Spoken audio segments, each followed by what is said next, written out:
Petula Clark makes a heartbreaking admission about the cost of fame at the age of 92. For decades, the downtown singer kept secrets.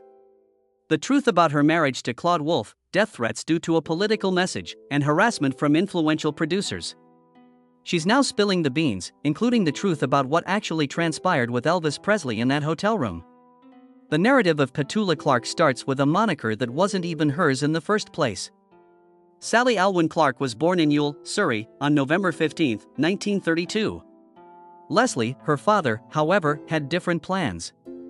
He created Petula by combining the names of Ula and Pet, two of his former girlfriends. Despite her mother's disapproval, the name stayed.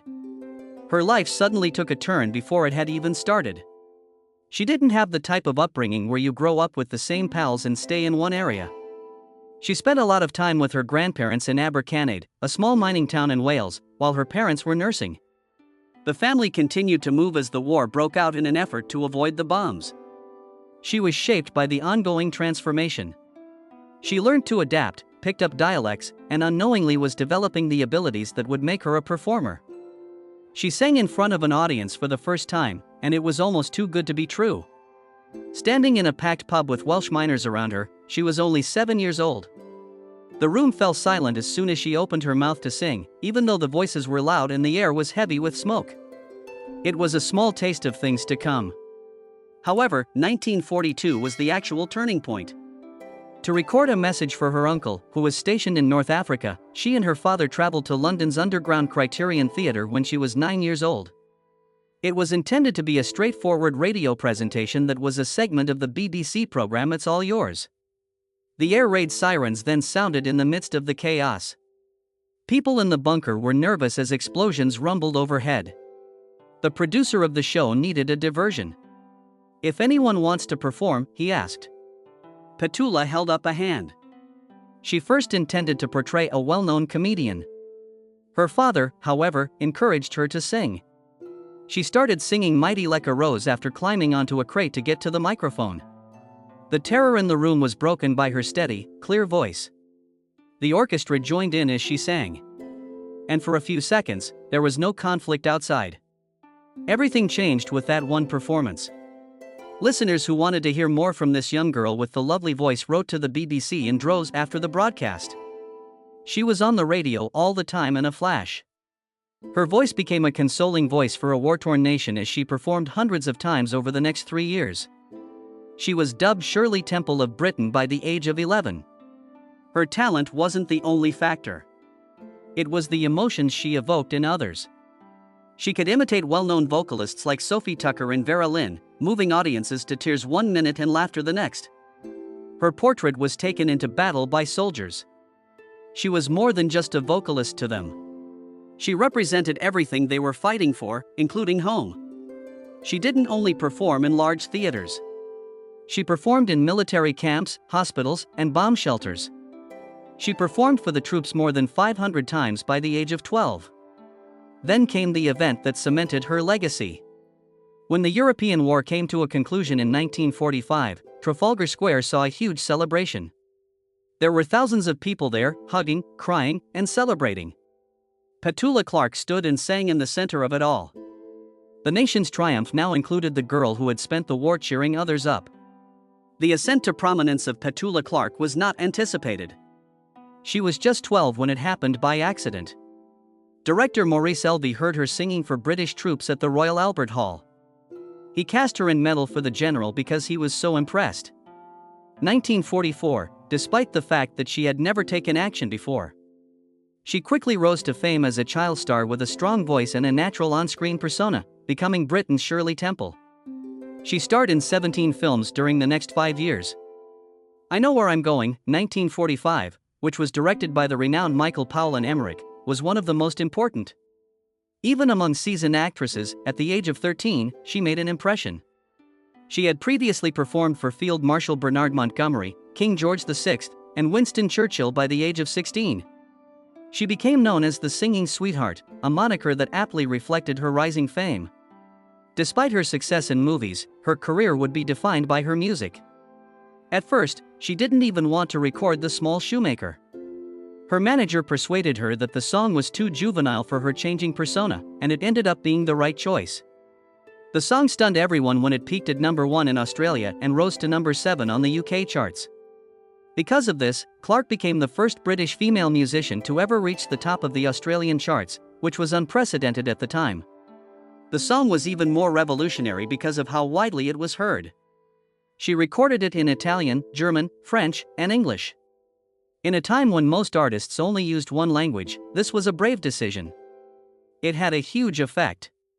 She had played for a record-breaking 124,000 people at the exhibition ground in Newcastle, Australia, by the end of 1954. This was the biggest audience for any performer in the nation at that time. Her work as a multilingual person continued. Amazingly, she didn't use a single word of French while recording her first French song, Prince Mon Coeur, in 1957.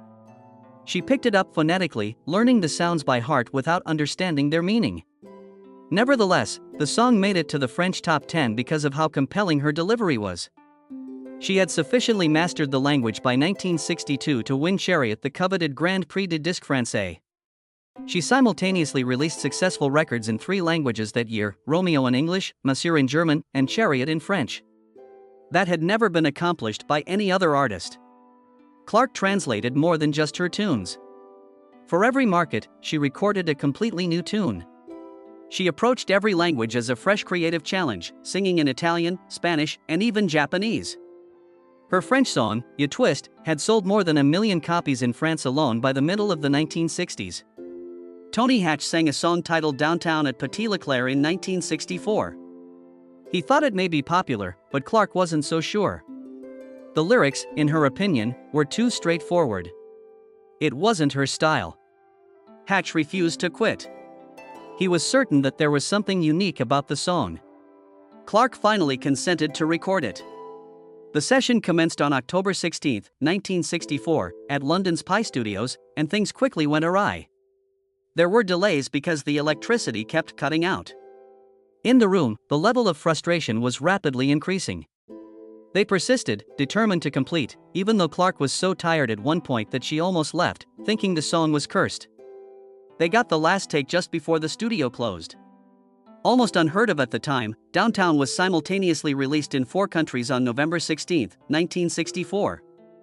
It made its debut at number 87 on the Billboard Hot 100 in the United States.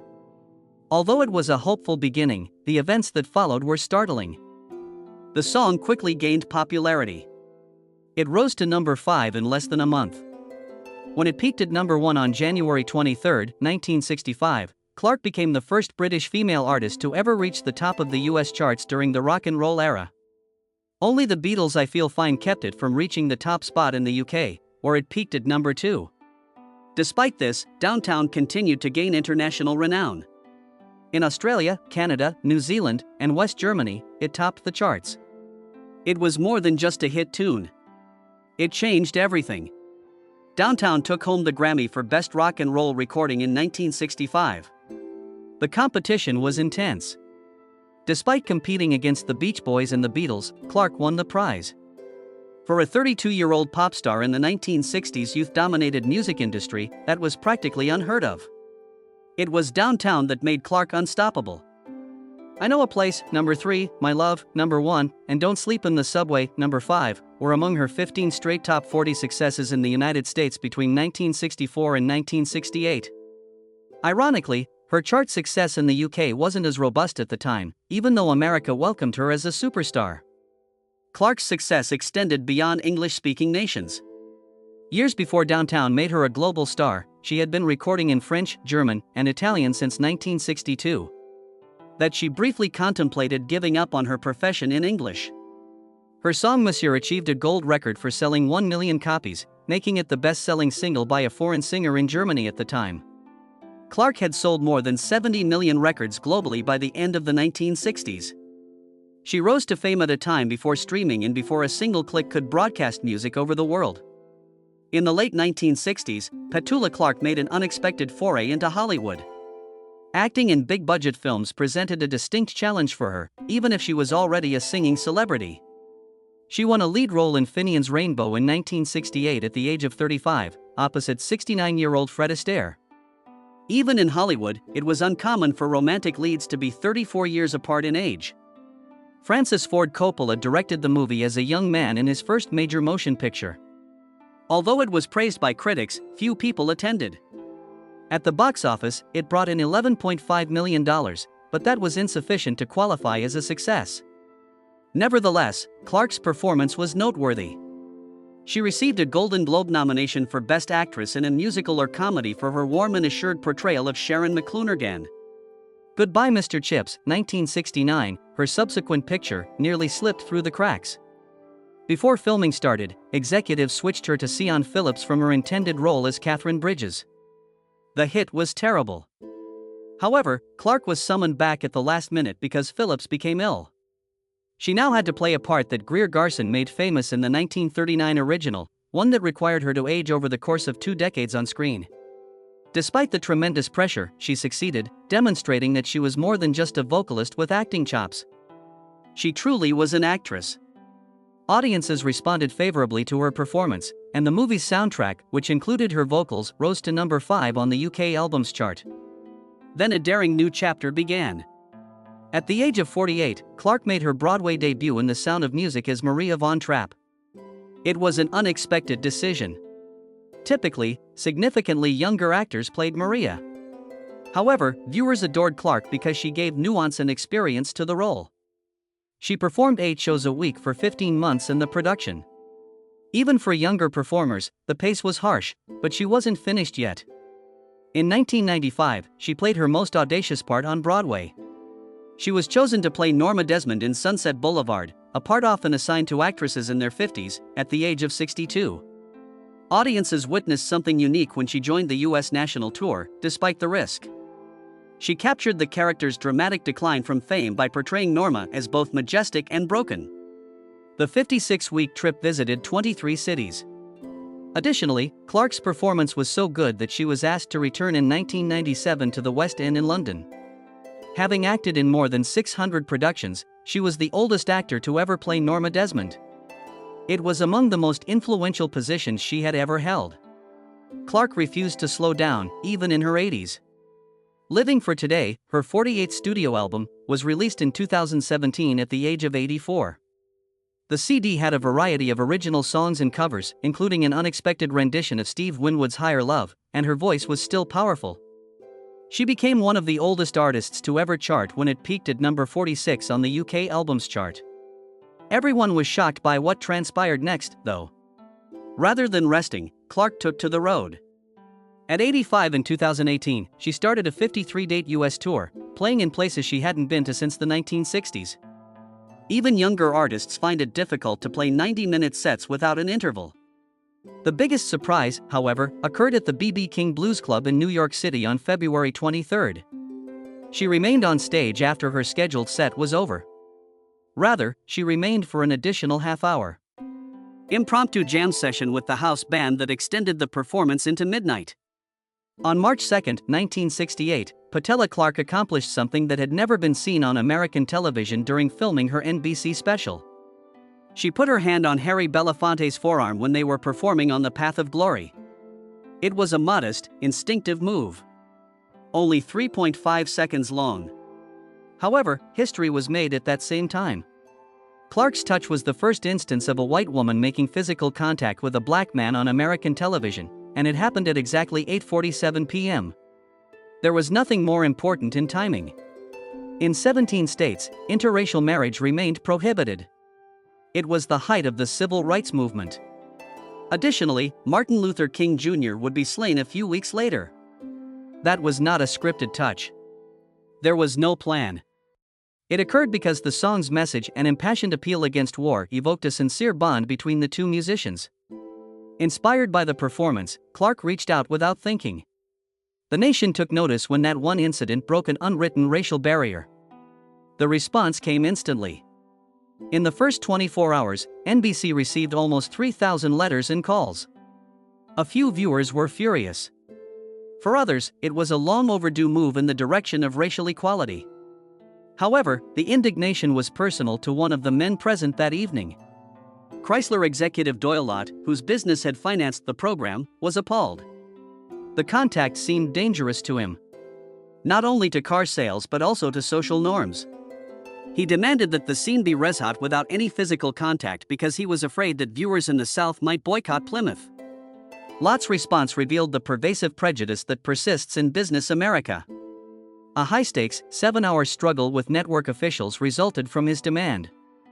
According to reports, he yelled, "This will air over my dead body."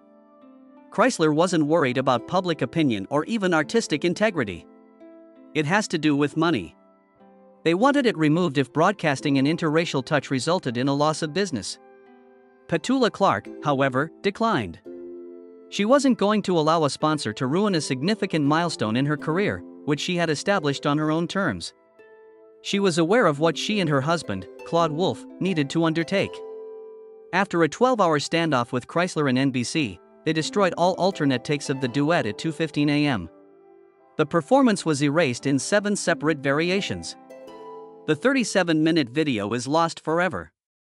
To make sure that only the version where she touched Belafonte's arm could ever air, they erased the tape with a magnet. Clark was taking a huge chance. She had 15 straight top 40 songs in the United States at the time. She was making her first significant foray into American television during the height of her career. She was clear about her position, though. "I will never again work in American television until the performance is televised in its entirety."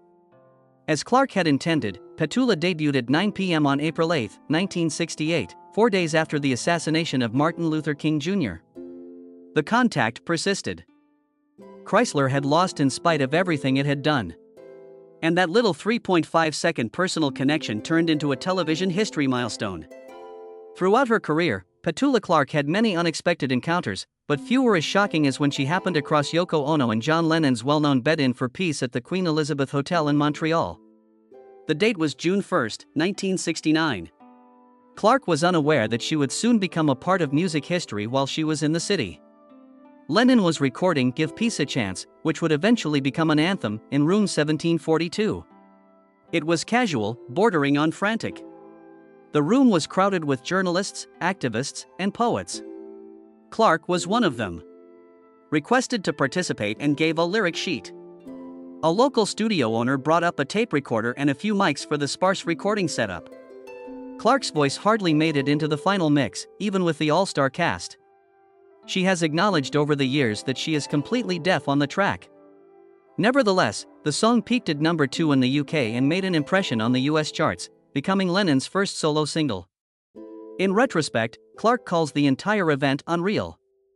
She was contributing to a piece of musical history, although she was unaware of it at the time. She had experienced something quite different in Montreal a few weeks prior. She was singing at a place she has sung at several occasions, Place des Arts. Speaking French with ease, Clark had always welcomed her multilingual audience. The mood was different this time. In Quebec, tensions between English and French speakers were at an all-time high.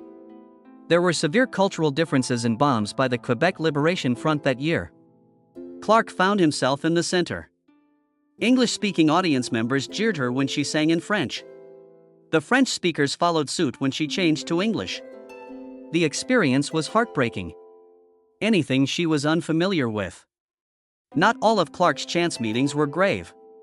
Some were simply strange. She and her companion Karen Carpenter decided to take a night off to see Elvis Presley's show in Las Vegas during one of her performances in the late 1960s. By this time, Elvis was well into his return phase and still dominated the stage. He was careful to acknowledge Clark and Carpenter when he saw them in the crowd. He welcomed them backstage after the performance. He was obviously attracted in Elvis, who Clark described as being breathtakingly beautiful that evening. At first, it was unclear who he was interested in. It didn't take Clark long to realize he was in love with both her and Carpenter. The scene briefly reminded me of a scene from a movie. They were both being charmed by one of the world's most famous men. However, Clark, ever the professional, could tell where things were going. Quick thinking on her part, she snatched Carpenter and walked out. She later joked that we had other things to do. Petula Clark congratulated Margaret Thatcher on becoming the first female Prime Minister of Britain in 1979 with a brief telegram. It was a celebration of a significant milestone for female leaders. Many of her fans, however, thought it was something different. a support for Thatcher's conservative views. The reaction was instantaneous. Hate letters came flooding in. Her songs was no longer played on several radio stations. Suddenly, invitations to important gatherings vanished. In the UK, sales of her album suffered. Clark made an effort to clarify. She was merely acknowledging history, not making a political statement. However, explanations aren't always helpful once individuals have made up their opinions. The controversy dogged her for years. Rebuilding her reputation in the British music industry takes time. She acknowledged in a 1985 interview that she never thought a straightforward message would spark such a controversy. It was a challenging lesson in how even seemingly insignificant actions may have far-reaching effects on prominent people. One of the most notable instances of how politics and entertainment don't necessarily go hand in hand is the Thatcher telegram. Furthermore, Clark has never avoided having a tough talk. She also has personal experience with the harshness of the entertainment industry, particularly for women. She began dealing with harassment in the 1950s. Disparity in compensation and getting passed over for less skilled guys. After decades of silence, she finally talked about it in a 2018 interview. One story caught our attention. She believed it was a business meeting when she was summoned to a hotel room in 1965 by a powerful producer. It was evident that he had different plans when she arrived.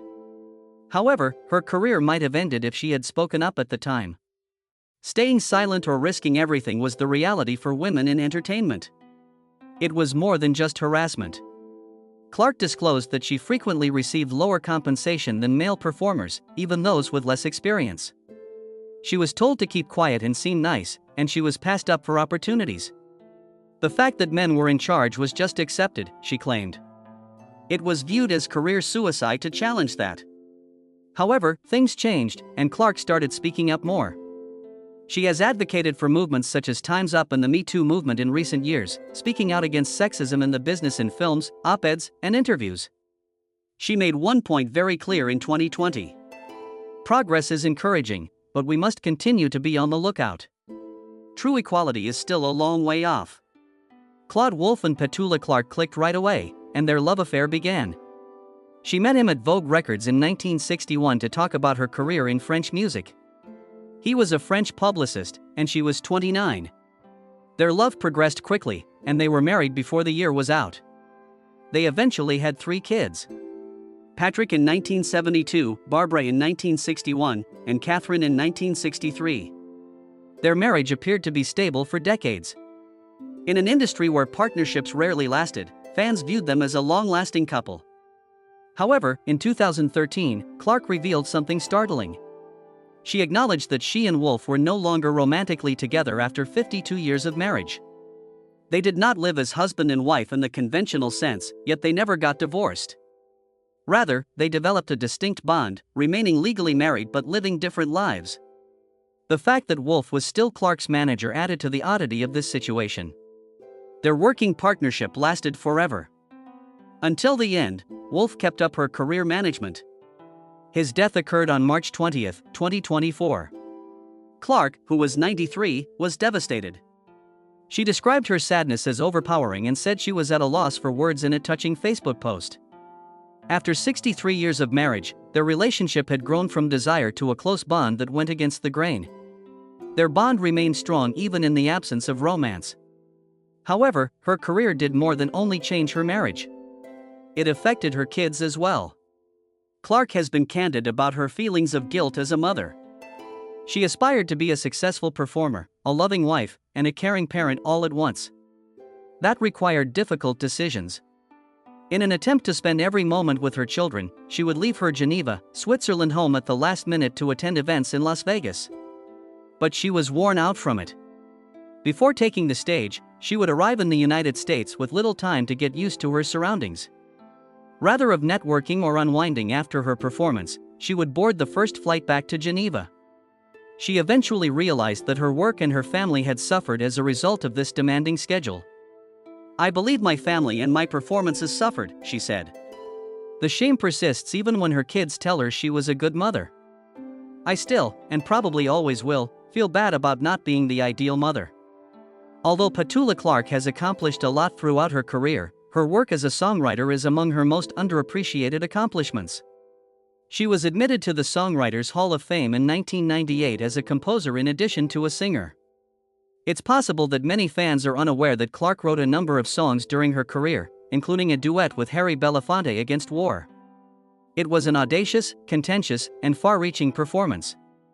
She was successful in more than just writing and singing. Clark was among the world's best-selling artists.